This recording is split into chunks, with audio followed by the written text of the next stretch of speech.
तो जब महाभारत के पात्रों की बात की जाती है तो महिलाओं में द्रौपदी का नाम सबसे आगे आता है। लेकिन दोस्तों, कुंती ने भी कम संघर्ष नहीं किया और कुंती का भी महाभारत से बहुत ही गहरा संबंध था और कहीं कहीं पर तो कुंती की वजह से ही महाभारत में टर्निंग पॉइंट आ गए थे। आइए दोस्तों, जानते हैं कुंती के बारे में कुछ ऐसी बातें जो आज तक हम नहीं जानते थे। दोस्तों, ऐसी रोचक जानकारी के लिए मेजर टिप्स सिग्नल चैनल आप सब्सक्राइब कर सकते हैं, वीडियो को शेयर कर सकते हैं। दोस्तों, कुंती का जो जन्म था, शुरुआत से ही इन्होंने संघर्ष करना जारी रखा, क्योंकि यदुवंशी राजा शूरसेन की प्रथा नामक कन्या थी और एक वासुदेव नामक पुत्र था।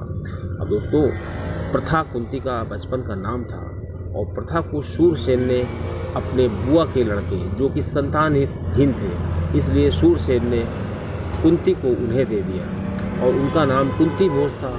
तो कुंती भोज ने अपनी इस कन्या का नाम, जो उन्होंने अपने रिश्तेदार से ली थी, उसका नाम कुंती रखा। दोस्तों, जिस प्रकार राजा दशरथ की एक पुत्री शांता भी थी, लेकिन राजा दशरथ जी ने अंग देश के राजा रोमपाद को गोद दे दिया था शांता को, क्योंकि उनके कोई संतान नहीं थी। दोस्तों, आइए जानते हैं कुंती से जुड़ा दूसरा वाकया। दोस्तों, श्री कृष्ण की बुआ थी कुंती और वासुदेव का विवाह कंस की बहन देवकी से हुआ था। तो कुंती श्री कृष्ण के पिता की बहन थी और कृष्ण की बुआ थी। दोस्तों, यही कारण था कि श्री कृष्ण का कुंती के का साथ देना, हर कदम पे श्री कृष्ण जी ने कुंती का साथ दिया। दोस्तों, श्री कृष्ण व अर्जुन में एक रिश्ता और था। श्री कृष्ण और अर्जुन एक दूसरे के सौतेले भाई भी थे। लेकिन दोस्तों, जब अर्जुन का विवाह सुभद्रा से हुआ तो जो श्री कृष्ण जी थे और अर्जुन, वो दोनों एक जीजा साले के रिश्ते में भी आ गए। अब दोस्तों, आइए जानते हैं कुंती के बारे में कुछ और बातें। दोस्तों, कुंती अपने पिता जो थे उनके घर में रहा करती थी। दोस्तों, उनके यहाँ अक्सर ऋषियों का आना जाना था। और दोस्तों, एक बार दुर्वासा ऋषि वहाँ पर आए तो कुंती जी ने उनकी बहुत सेवा की। अब दुर्वासा ऋषि इतना प्रसन्न हो गए कुंती से कि कुंती जी को एक उन्होंने मंत्र दे दिया, देवताओं के आवाहन का मंत्र दिया। अब दोस्तों, वो ऋषि तो चले गए, लेकिन कुंती जी ने उसको आजमाना चाहा। दोस्तों, उसी के बाद क्या हुआ कि कुंती जी ने उसको जब आजमाया तो श्री सूर्यदेव को आजमाया और श्री सूर्य जी प्रकट हो गए। और सूर्यदेव जब प्रकट हुए तो वो काफ़ी ज़्यादा डर गई एकदम से। तो श्री सूर्यदेव ने उनको पुत्र का वरदान दे दिया कि तुमको एक ऐसा पुत्र होगा जो कवच और कुंडल लेकर पैदा होगा। और दोस्तों, कर्ण के रूप में जन्म हुआ। अब दोस्तों, अब कुंती चूँकि अविवाहित थी, अब वो क्या करती, इसीलिए उन्होंने अपने पुत्र कर्ण को गंगा नदी में बहा दिया और वहीं पर धृतराष्ट्र का सारथी अधिरथ अपने घोड़े को जल पिला रहा था। और जब उसने देखा कि एक पुत्र को देखा तो तुरंत उसने उस पुत्र को अपनी पत्नी को दिखाया और दोनों ने उसको अपना पुत्र मान लिया। और क्योंकि उनके पुत्र नहीं थे और इनकी माता का नाम राधे था। अब दोस्तों, इसको सूत पुत्र भी कहा जाता है। दोस्तों, सूत पुत्र इसलिए कहते हैं कि उस समय अगर ब्राह्मण कन्या हो और क्षत्रिय पति हो तो उनका जो पुत्र होता था वो सूत कहलाता था। इसलिए दोस्तों, सूत दंपत्ति ने इसका पालन किया था, इसलिए इनको सूत पुत्र कहते हैं। और इनको राधे इसलिए कहते हैं क्योंकि श्री कर्ण की जो माता थी उनका नाम राधे था, जिन्होंने पालन पोषण किया था। अब दोस्तों, जानते हैं कुंती के बारे में और चीज़ें। दोस्तों, पांडव जी का जो स्वयंवर, पांडव जी जो है, जब कुंती का स्वयंवर चल रहा था तो कुंती ने पांडव को वरमाला पहना दी थी। इस प्रकार पांडव जी का कुंती से विवाह हो गया। लेकिन कुंती का जो आगे का जीवन था वो बहुत ही ज़्यादा खुशहाल नहीं रहा था। और दोस्तों, कहा जाता है कि जो इनके पति थे पांडव, ये आखेट कर रहे थे एक बार, तो वहाँ पर जंगल में किंदम ऋषि मैथुन कर रहे थे अपनी किसी स्त्री के साथ। तो इन्होंने, पांडव जी ने उनको तीर मार दिया और उनकी मृत्यु होने लगी। तो उन्होंने श्राप दे दिया पांडव को कि जिस प्रकार इस अवस्था में मेरी मृत्यु हुई है, उसी प्रकार जब भी तुम सहवास करने चलोगे तो तुम्हारी मृत्यु हो जाएगी। दोस्तों, यही जो श्राप था ये पांडव की मृत्यु का कारण भी बना। और दोस्तों, पांडव की 2 पत्नियां थीं, कुंती और माद्री, लेकिन वो किसी के साथ सहवास नहीं कर सकते थे, इसलिए पांडव बहुत दुखी रहने लगे थे और वो जंगल में चले गए थे। और दोस्तों, वहाँ पर क्या हुआ कि एक बार बताया जाता है कि पांडव जो थे माद्री के साथ बैठे हुए थे और दोस्तों उनका हवा बहुत अच्छी चल रही थी और माद्री का जो कपड़े थे वो थोड़ा सा उड़े, तो पांडव जी अपने आप को रोक नहीं पाए और उन्होंने माद्री के साथ सहवास किया। इस प्रकार पांडव की तुरंत ही मृत्यु हो गई और उसके बाद जो उनकी पत्नी थी माद्री, उन्होंने उनके साथ पांडव जी के साथ चिता में जल गए, चिता में जलकर राख हो गए।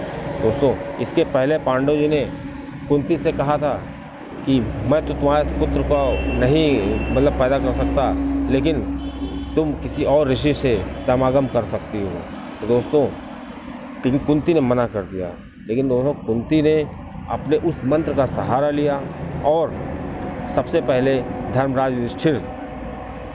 धर्मराज का जब मंत्र आह्वान किया तो युधिष्ठिर जी उत्पन्न हुए। उसके बाद जब पवन देव का आह्वान किया तो भीम उत्पन्न हुए। इसी प्रकार दोस्तों, जब कुंती के 3 पुत्र हो गए तो माद्री ने भी सोचा कि मुझे भी अगर ये मंत्र ये कुंती बता देती तो मेरे भी 2 पुत्र हो जाते। दोस्तों, इस प्रकार माद्री ने भी कुंती से मंत्र सीखा और अश्विनी कुमारों का आह्वान किया और इनके नकुल और सहदेव नाम के 2 पुत्र का जन्म हुआ। दोस्तों, माद्री पांडु के साथ सती हो जाती हैं और फिर कुंती के पास उन पुत्रों की पालने की जिम्मेदारी आ जाती है। अब दोस्तों, जब कुंती बिल्कुल अकेली हो जाती हैं तो हस्तिनापुर में अपनी जगह बनाने के लिए कुंती के पास 2 रास्ते होते हैं, या तो अपने मैके जाएं या ससुराल में जाकर के जगह बनाएं।